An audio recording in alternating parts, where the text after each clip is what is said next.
पुराण की कथा में लिखा है सत्यम शिवम सुंदर। पहले के जमाने में भगवान वेंकटेश भगवान का अगर दर्शन करोगे तिरुपति में जाके 3 लाइन सत्यम शिवम सुंदर, 2 सफेद 1 जम के बोलो लाल। नाथद्वारा में जाकर श्रीनाथ जी का दर्शन करोगे, श्रीनाथ जी के फोटो का दर्शन करोगे, भगवान श्री जी बाबा का दर्शन करोगे, सोने लाइन अलग रहती है और उसके ऊपर यू मार का तिलक अलग रहता है। सत्यम शिवम सुंदरम। ब्रह्मा जी का दर्शन करो तो सत्यम शिवम सुंदरम। शिव जी का गुणगान सत्य से। अब पहले भी लोग त्रिपुंड ही लगाते थे, 3 बिंदी लगाते थे, हम भी लगाते हैं, 3 बिंदी ऊपर होती है। सत्यम शिवम सुंदर। अब लोगों ने सत्य को मिटा दिया, शिव को मिटा दिया, सुंदर बनने के लिए एक लगा दिया। आज के जमाने में लोग तिलक भी लगाते हैं तो सुंदर कैसे दिखे वैसा तिलक हमारा होना चाहिए।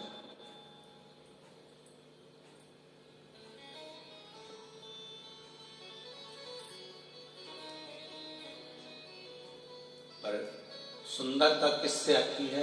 तुम्हारे मुख से जो तुमने अच्छी वाणी बोली है, सत्य बोला है, श्रेष्ठता का शब्द बोला है, सुंदरता उससे प्रकट है। ब्रह्मा जी का सिर कटा, सृष्टि की रचना का भार दिया,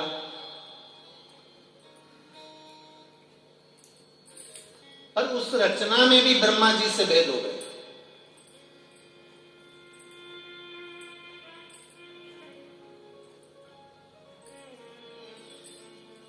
जब थोड़ा सा पुण्य प्रखरता की ओर आता है,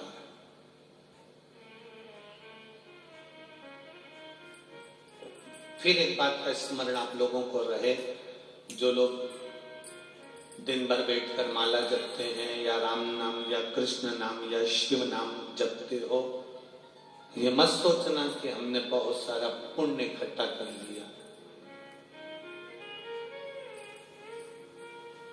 संदाजे में मत रहे, ये तो हमने भगवान का भजन कर कर अपना रास्ता साफ करा।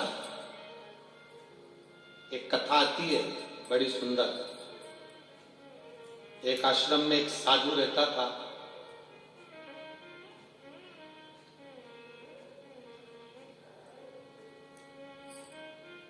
बहुत साल हो गए उसको उसी आश्रम में रहते रहते, बहुत साल।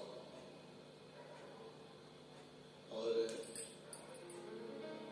कई साल बीत गए आश्रम में रहते रहते रहते रहते रहते रहते 30 साल से लगातार भगवान का भजन कर रहा है। 30 साल से लगातार मुख से भगवान का नाम जपना उसने बंद नहीं।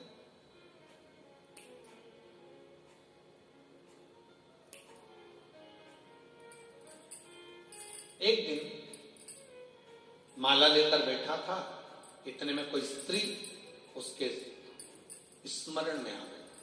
सामने नहीं आई, स्मरण में। और स्त्री ने कहा, ए बाबा, आप मेरा 1 दिन का पाप ले लीजिए और मुझे 1 दिन का आपका पुण्य दे दीजिए। खुल गई, ना जाने कौन स्त्री थी जो मेरे स्मरण में आई, समझ में नहीं आ रहा। सालों हो गए मेरे को भगवान का भजन करते करते, पर कभी ऐसी स्त्री का स्मरण नहीं आया। ये स्त्री कौन है जो मेरे स्मरण में आई? दिन बीता, 2-4 दिन निकलने के बाद बाबा के स्मरण में फिर वही स्त्री आ गई। उसका चेहरा दिख नहीं रहा, पर वो आकर कहती है, 1 दिन का मेरा पाप ले लीजिए और 1 दिन का आपका पुण्य मुझे दे दीजिए।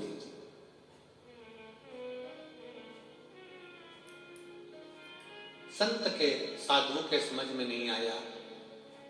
साधु को लगा कि मेरे गुरुजी ने कहा था कि अपना पुण्य, दुनिया का सब कुछ दे दो पर अपना पुण्य किसी को मत दो, मेरे गुरु ने कहा था। मैं अपने गुरुजी के पास जाता हूं। गुरुजी के पास गया। गुरुदेव 30 साल तपस्या करते करते हो गए, तब करते करते हो गए, परंतु ऐसा समय कभी नहीं आया कि एक स्त्री मेरे स्मरण में आती है, वो स्त्री मुझसे कहती है एक दिन का पाप ले लो और एक दिन का पुण्य दे दो। गुरु ने कहा मैंने तुझे मना करा था, अपना पुण्य किसी को मत देना, बिल्कुल मत देना। तू मेरा शिष्य है ना, गुरु का कहना मानकर चल। कोई कितना भी भरमाए पर अपना पुण्य नहीं देना। चले गए। वो फिर तपस्या में बैठा, स्त्री फिर आ गई। बाबा एक दिन का पाप मेरा ले लीजिए, एक दिन का पुण्य आपका दे दीजिए। परमार्थ का कार्य करिए बाबा। संसार में परमार्थ से बड़ा कोई सुख नहीं है बाबा। ले लीजिए ना मेरा पाप, आपका पुण्य दे दीजिए ना। संत ने क्रोध में आकर पूछ लिया तुम कौन हो, क्यों मुझे परेशान कर रही हो बार बार बार बार। स्त्री ने कहा मैं तो खुद दूसरे के कल्याण के लिए आपसे पुण्य मांग रही हूं बाबा, आप दे दीजिए ना। चलिए गए। फिर तब करने बैठा, कुछ स्त्री फिर आ गई। अब रहा नहीं गया, फिर वो गुरु जी के पास गए।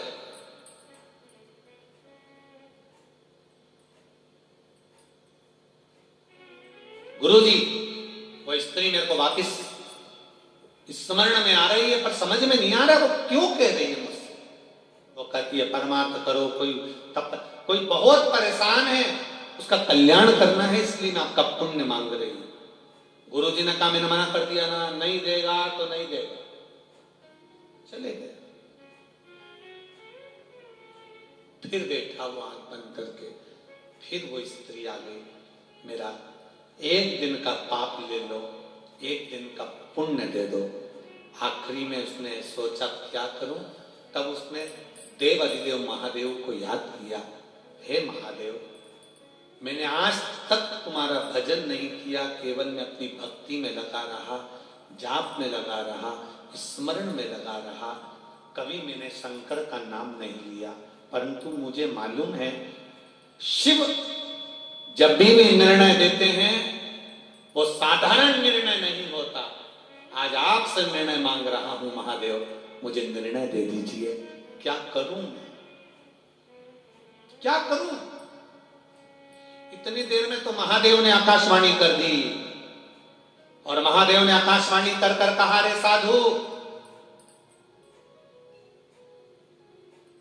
तो किस बात में अकड़ रहा है, तेरे पास में कौन सा पुण्य है जो तू अकड़ रहा है, इतरा रहा है, बार बार अपने गुरु के पास जा रहा है, तेरे पास में कौन सा पुण्य है। साधु कहते हैं 30 साल घर छोड़कर, परिवार छोड़कर, पत्नी छोड़कर, बच्चे छोड़कर, 30 साल से जंगल में बैठकर लोगों से मांगकर, भिक्षा मांगकर अपना यापन कर कर मैं भगवान का भजन कर रहा हूं, जप कर रहा हूं, नाम जप रहा हूं। ये पुण्य नहीं है मेरे पास।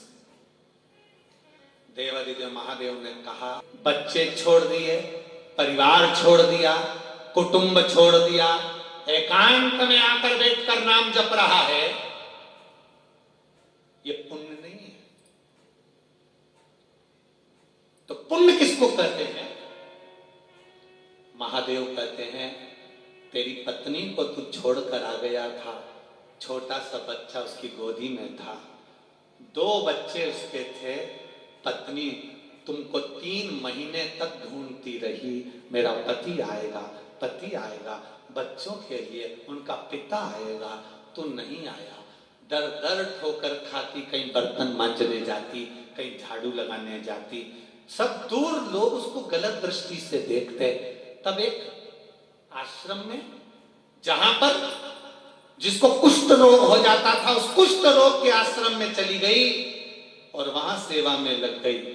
थोड़ी सी तनख्वाह मिलती, अपने बच्चों का पालन करती।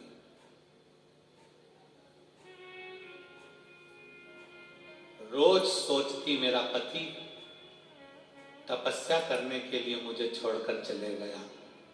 मेरे भोलेनाथ, मेरे हिस्से का पुण्य मेरे पति के खाते में दे देना। मेरे से भजन नहीं हुआ, कम से कम मेरे पति ने तो कर लिया। वो नारी रोज अपने आप को कोसती, मैंने कौन सा पाप करा भगवान जो मेरा पति छोड़कर चले गया। मैंने कौन सा पाप करा जो मेरा पति मेरे बच्चों को मुझे छोड़कर चले गया। मैं दर दर ठोकर खा रही भोलेनाथ, मैंने कौन सा पाप करा। और रोज शिव जी से प्रार्थना करती, मेरे हिस्से का पुण्य मेरे पति के खाते में दे देना जो तप करने गया है। महादेव कहते हैं, साधु पत्नी को छोड़ दिया, बच्चों को छोड़ दिया, परिवार को छोड़ दिया, कुटुंब को छोड़ दिया, 10 जगह से मांग कर भोजन किया, माला पकड़कर बैठ गए, ये पुण्य नहीं है। तुमसे ज्यादा पुण्य तो तुम्हारी पत्नी ने कमाया कुष्ठ रोगियों की सेवा कर।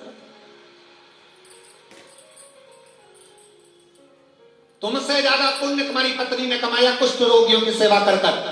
सेवा करने जाती, जिनको लोग छोड़कर चले जाते उनकी सेवा में लग जाती, वापिस आती, स्नान करती, बच्चों की सेवा में लग जाती।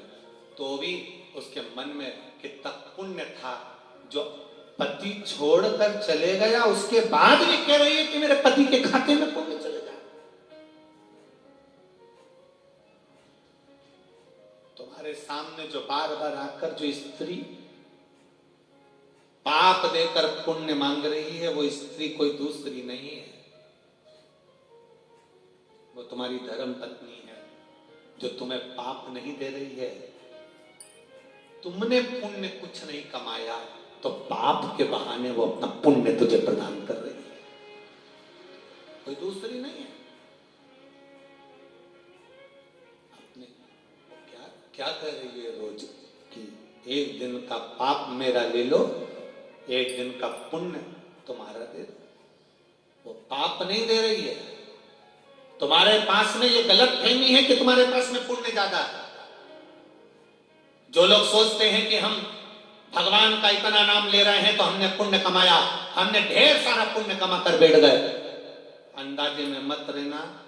पुण्य किसको कहते हैं समझ लेना, अच्छे से समझना। पुण्य किसको कहा गया? किसी को भोजन की जरूरत है और तुमने उसको भोजन कराया, किसी को पानी की जरूरत है, तुमने उसको पानी पिलाया, किसी को शिक्षा की जरूरत है, तुमने उसको शिक्षा प्रदान कर दी, किसी को औषधि की जरूरत है, तुमने मेडिकल से दवाई लाकर दे दी। इससे बढ़कर दुनिया का कोई पुण्य नहीं है। करें, शेयर करें, सब्सक्राइब करें और बेल आइकन भी दबाएं। श्री शिवाय नमस्तुभ्यं, श्री शिवाय नमस्तुभ्यं।